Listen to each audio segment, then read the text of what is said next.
On a seaside hillside, shrubs and flower beds form a small garden clearing, with a camping tent set up next to it.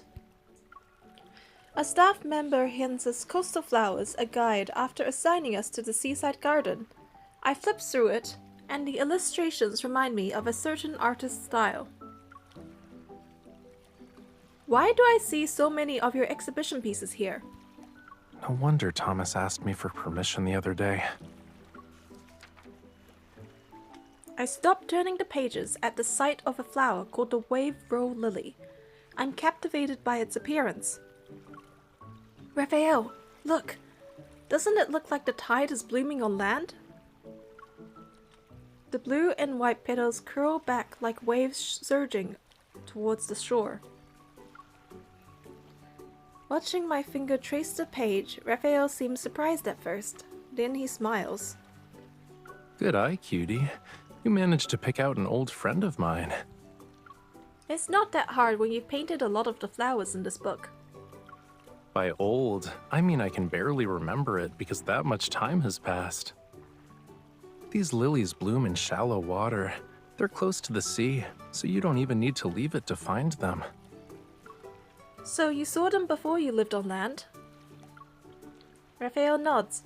He adjusts the projector inside the tent until shifting light and shadows transform our surroundings into a shimmering tidal flat. Whoa, you two go way back. Raphael takes the book from me and holds it against the projection. He chose a spot where tiny fish are leaping out of the shallows. To sea creatures, anything from the land, petals, leaves, blades of grass, has a special scent. Whether it's a curious fishy or a fierce predator, they're all drawn to the petals floating on the water's surface. Captivated by his words, I unconsciously move closer to the projection. See? Here comes the fierce predator. Realizing what he meant, I playfully lunge and pretend to bite Raphael's shadow that's on the tent. Arr! This fierce predator doesn't snack on petals. I'm after a certain fishy. Well, as long as you're not worried about the staff coming back and finding you in the middle of your seafood feast.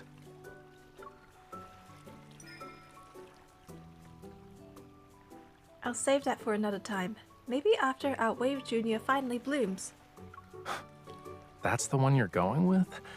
While my story was touching, this flower is kind of plain on land.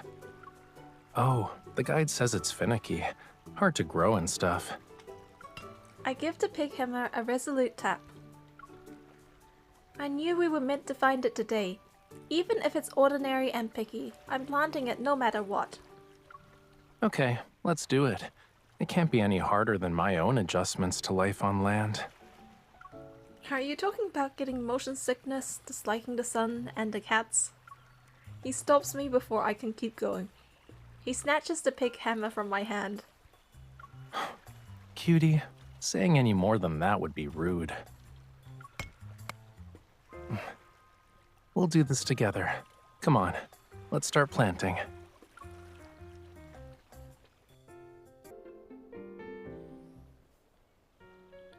We have the seedlings, soil, and supplies, but Raphael and I, feeling a little clueless, just stand there with our trowels and garden rakes.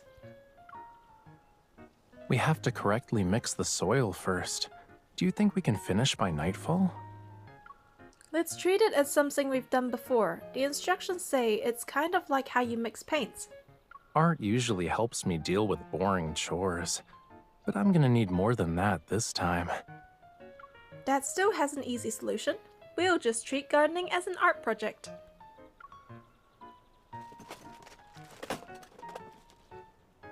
Why are we starting our art project with sorting out these brownish-black piles?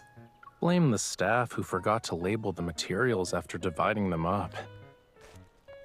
Watching Raphael roll up his sleeves and get to work, I realize something. Humans and Lemurians really aren't on the same wavelengths.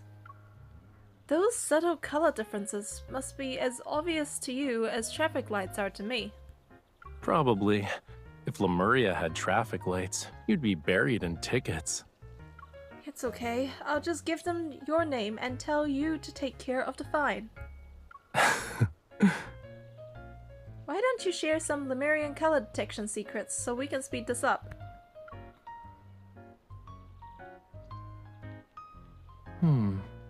Sure. Imagine if Rafayel was a woman. Women tend to be able to see more colors on the same wavelengths, so it'll be even worse if that's the case. Rafayel scoops up some mysterious brownish substance and holds it out to me. Come closer and smell it. Why would I smell dirt? I lean in and the faint smell of coffee fills my nose. Oh yes, coffee! It's always a great way. You're using coffee grounds as fertilizer. See? Sniffing is the simplest way. If that's how it works, then I think I can do it. You're not gonna like it when they use cow and sheep dung. I set aside my tools and lean in towards Rafayel's face. I sniff a few times. Huh? I don't smell anything. Before I can move away, Rafayel effortlessly hooks my arm and pulls me closer. My head lands on his shoulder. Well, duh. You weren't close enough. How about now? The top note is the sea breeze, the middle is the earth, the base note, fresh grass. She sounds like a witch. So, what's your conclusion? This is a rare power called the artist's appreciation that magically makes plants grow better.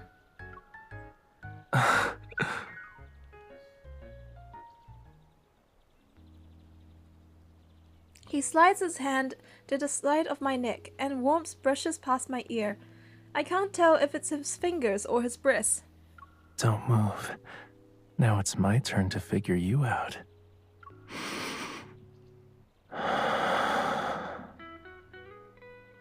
The top, middle, and bass notes captivate me. This scent definitely represents you.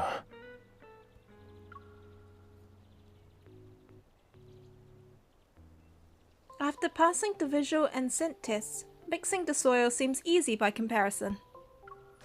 Imagining my shovel as a paintbrush, I progress one scoop at a time. No, stroke by stroke. It's clumpy.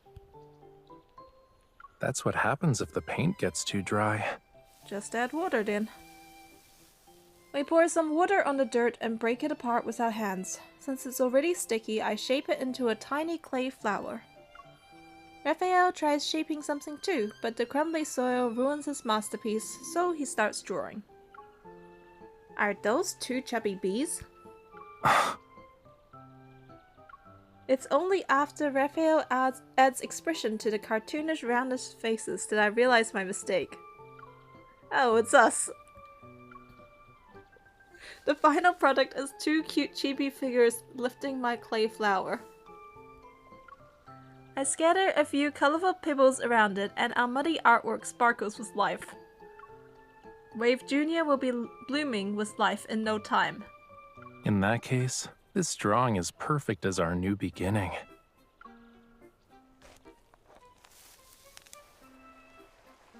Once we planted the seedlings in the prepared soil, I decided to commemorate the occasion with a photo.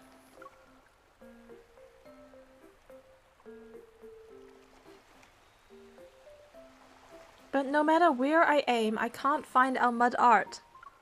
That's weird. I swear it was here. Why is the ground wet? Did you water it? Haven't you been holding the watering can? Actually, do you hear that? The sound of the waves seems to be getting louder. We both sense something's off and look at the ocean. The waves are so high that they've reached our elevated spot. Oh no! The tide is rising!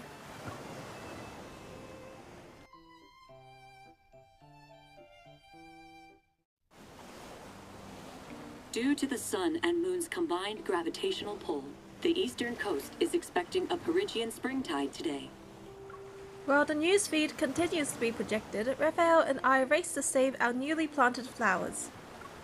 Despite us acting fast, some seedlings were submerged in the seawater for too long. They've already lost their vitality. Needing a safer spot, we redeem our Blossom Escape event rewards to borrow a temporary greenhouse. Why is it that every time I turn away, Wave Jr.'s tank temperature suddenly drops by 2 degrees? Raphael, did you secretly adjust your temperature? Whenever you turn away, you check every other plant and give them a makeover. Like you're basically their inspector. I'm about to refute him when I notice there are leaves stuck in his hair. Somehow he became a Raphael sprout. I think you're the one who needs to be spruced up more. I pluck one of the leaves in his hair, quietly leave another, and then nod. There, you're squeaky clean now. You know, this place is kinda cramped, but there's plenty of oxygen at least. If only these plants didn't keep sticking their leaves out to say hello. There is a bigger oxygen lounge inside. I just finished checking it out. Follow me.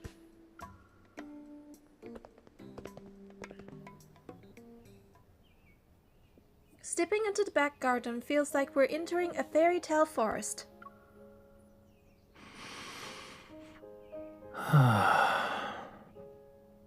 This is nice. I feel like I can breathe more easily. Yeah, oxygen's a wonderful thing. Why can't we invent something so powerful? If you really want to produce oxygen, would you consider becoming a leaf sheep sea slug?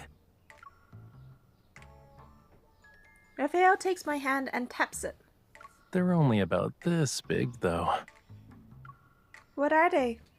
It's a creature that lives underwater. It can do photosynthesis.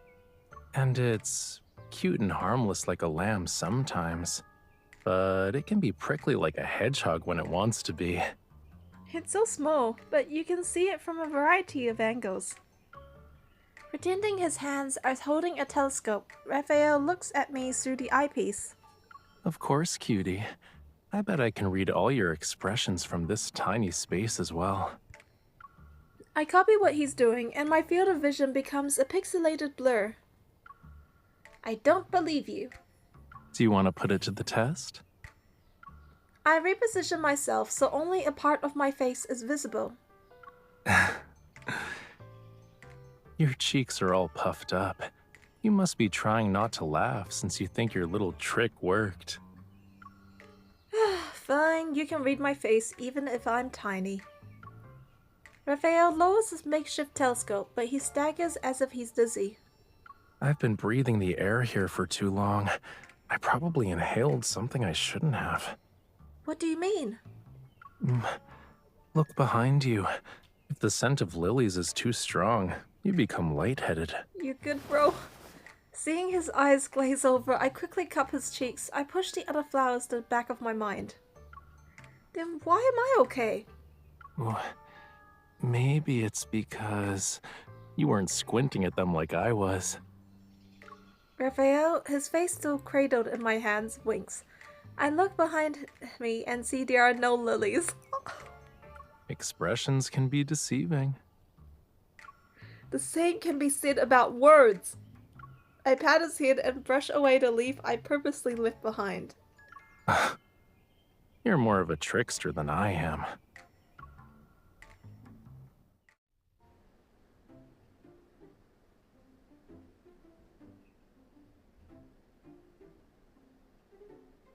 Hey, that resembles one of our flowers in the guidebook. It must be its tricolored cousin. Look to your right. There's a multicolored version too. The Plant Hybridization Center is packed with flowers in every color. But Raphael and I aren't here for fun.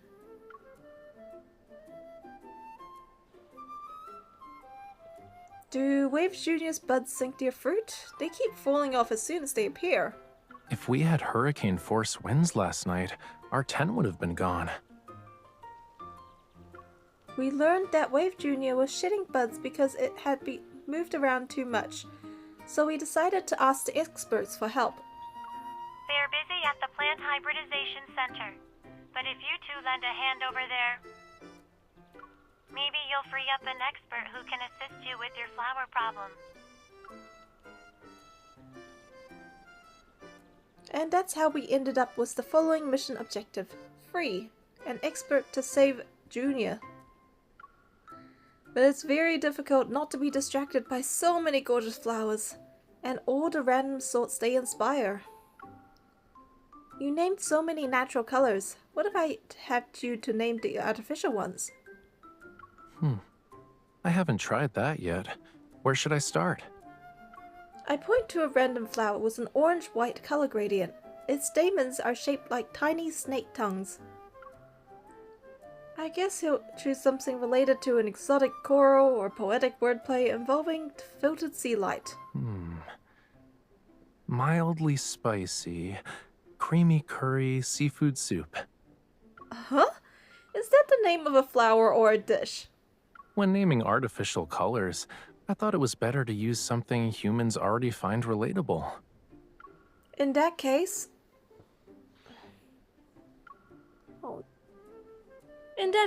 I'd go with barely spicy. Oh, we have different opinions. I guess we need to sit down and debate it.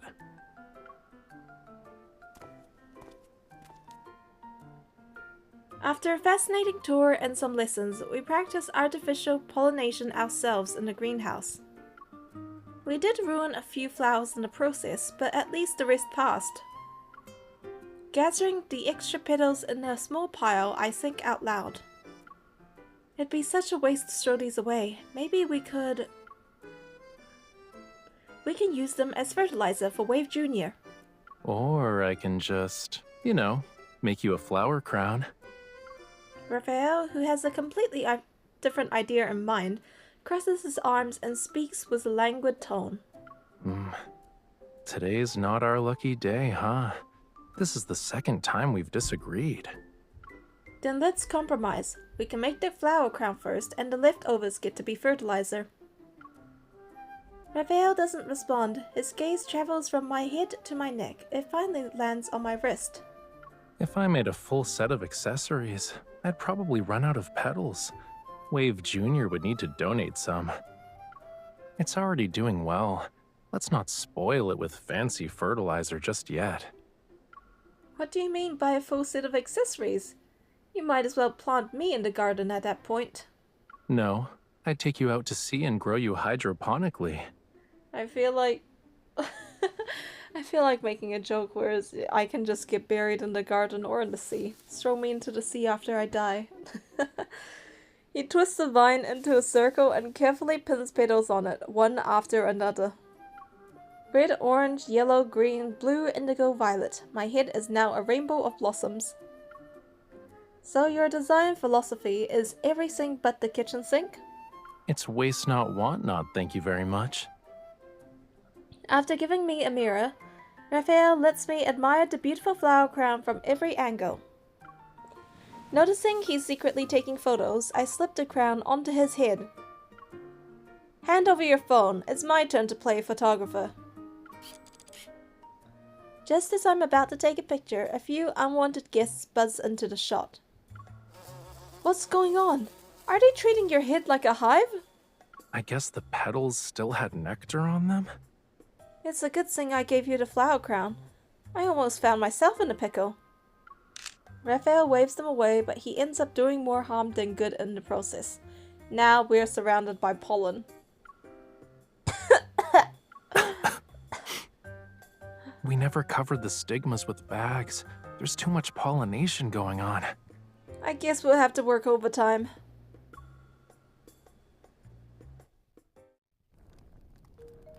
Thanks to the experts' in-person help, we took every measure we could, and finally, Wave Junior's condition stabilized. That night, Rafayel starts the bonfire with his Evo while I walk by the shrubbery and closely observe the vegetation. Are you cold? Do you want to go in the tent? No, I'm okay. I'm trying to pick out which crabs to invite for tonight's seafood feast. In other words, our honored guests get to skip sitting down and go straight to the plate. Rafayel places something warm over my shoulders. He grabs my hand just as I coax a tiny crab from the bushes. I saw you shiver. And it just so happens that this blanket's been warming by the fire. Are you two playing rock, paper, scissors? If it uses scissors, you can't eat it. Then I just have to devour the big fish that landed in my net. Wrapping him and myself in the blanket, I motion for him to quietly observe with me. I can't believe these crabs can survive in the shrubs. How do they do it? Are you planning to take some notes for Wave Jr.? Wave Jr. is fine. It won't be long until it blooms on its own. It doesn't need my help. Don't be like these crabs and dig burrows at my place. Feeling safe in our little blanket fort, I act like I'm a crab and pinch Rafayel's waist. Fine, I'll try something else then. Although my attack lands perfectly, I don't do it again. I pretend to lose interest and pull my hand back. Never mind, no one has asked me to help them settle in anyway. So you do think I haven't fully adjusted yet? Not exactly. After we started caring for Wave Jr., I started thinking about other things. The crackling bonfire sounds like television static. It makes me tune into Rafayel's channel. Through it, I imagine the instances he struggled to adapt just like Wave Jr. You had to make more adjustments than our flower. Did you have to do it alone? Who said that? A gentle touch on my neck nudges me towards Rafayel's shoulder. Plants have stimulators to speed up their growth, right? Well, I've got my own personal stimulator. So as long as I have it, I can adapt to any environment. That sounds too good to be true. Hey, keep an eye out for those crabs! They're scuttling into the garden! We charge into the flower beds, rescue the plants, and give the crabs a stern warning. Do that again and it'll cost you your life! After we protected the flowers, we're about to leave, but we end up lingering around Wave Jr. It looks docile in the firelight. That's why color can decide the whole mood of a painting. That's not the only thing I'm talking about. Their leaves and petals seem less wild now than they are during the day.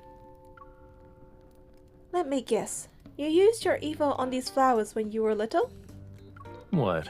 Are you suspecting I messed with their genes so they could react to fire? I know it sounds far-fetched, but... Rafayel snaps his fingers and produces a flame brighter than the bonfire. A gust of wind sends spark drifting onto Wave Jr. It trembles. It's just a coincidence. Yeah.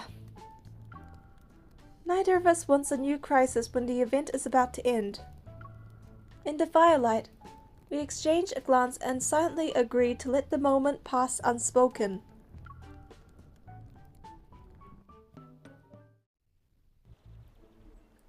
As the garden evaluation day approaches, the Waver lily has only partially bloomed.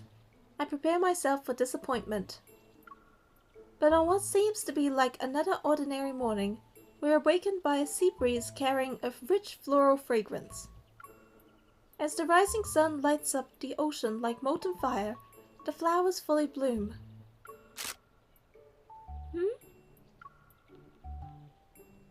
What was that? Snapped out of our reverie, we scan the area for the odd noise. Rerouting. Knocked over by Rafayel abruptly turning, the small robot gets up and wobbles back. It gives us an instant photo. Here's your official commemorative photo. If you like it, make sure to give Otto a good rating on the survey. In the photo, Wave Jr.'s flowers sway in the wind and blend seamlessly with the boundless ocean behind them. The two of us stand where waves meet the shore as if we've been swept into a dreamy kingdom. It's just as good as Otto Fo's best pictures. It definitely deserves 5 stars.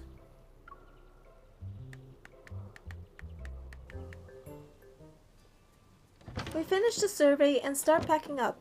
I open the storage chest for one final check. This is the flower crown you made for me. Why is it here? Good thing you didn't forget to open the final treasure chest. The flower crown gleams with a lustrous glow in the sunlight. Running my fingers over it, I realize the blossoms have petals. Rafayel places the flower crown on my head, and it feels heavier. Don't worry about the bees, cutie. They're currently swarming Wave Junior right now. Bees almost messed up our entire pollination project. That's exactly what I wrote as our biggest obstacle on the survey. What about you? Did we have any disagreements this time? Rafayel picks up the device and scrolls back to show me his survey answers. I also wrote bees for that question. Here, take a look if you don't believe me.